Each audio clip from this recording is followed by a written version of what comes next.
Selamat sore Bu Win, saya Geradiana Sofian, kelas 12 IPS 2, ingin bawakan tema khotbah tentang kematian Yesus.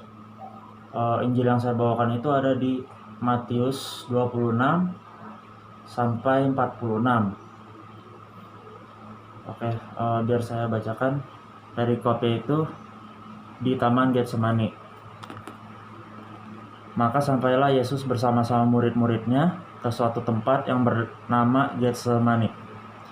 Lalu ia berkata kepada murid-muridnya, "Duduklah di sini, sementara aku pergi ke sana untuk berdoa."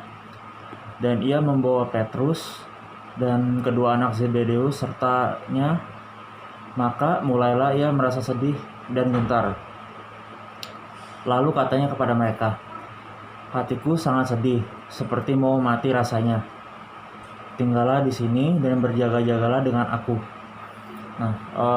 Di ayat 38 ini kita bisa simpulkan bahwa Tuhan Yesus ketika pada saat itu sedang merasa sangat ketakutan, karena ia tahu bahwa ia besok akan diserahkan dan akan mati di kayu salib. Kita lanjut lagi. Maka ia maju sedikit, lalu sujud dan berdoa.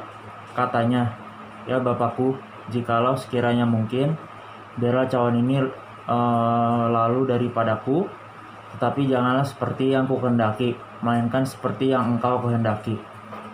Setelah itu, ia kembali kepada murid-muridnya itu dan mendapati mereka sedang tidur. Dan ia berkata kepada Petrus, "Tidakkah kamu sanggup berjaga-jaga 1 jam saja dengan aku? Berjaga-jagalah dan berdoalah, supaya kamu jangan jatuh ke dalam pencobaan. Roh memang penurut, tetapi daging lemah." Lalu ia pergi untuk kedua kalinya dan berdoa. Katanya, "Ya Bapa, jikalau cawan ini tidak mungkin lalu, kecuali apabila aku meminumnya, jadilah kehendak-Mu." Dan ketika ia kembali pula, ia mendapati mereka sedang tidur, sebab mata mereka sudah berat. Ia membiarkan mereka di situ, lalu pergi dan berdoa untuk ketiga kalinya, dan mengucapkan doa yang itu juga. Sesudah itu, ia datang kepada murid-muridnya dan berkata kepada mereka, "Tidurlah sekarang dan istirahatlah. Lihat, saatnya sudah tiba, bahwa Anak Manusia diserahkan ke tangan orang-orang berdosa. Bangunlah, marilah kita pergi.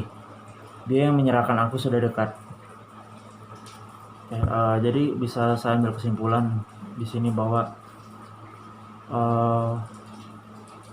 Tuhan Yesus sudah rela mati di kayu salib untuk dosa-dosa kita.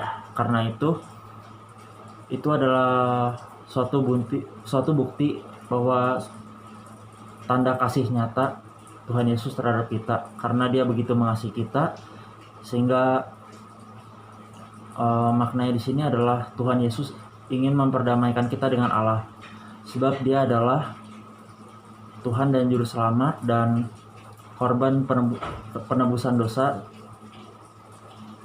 untuk kita, sehingga hubungan kita yang tadi berdosa terhadap Allah dapat dibenarkan.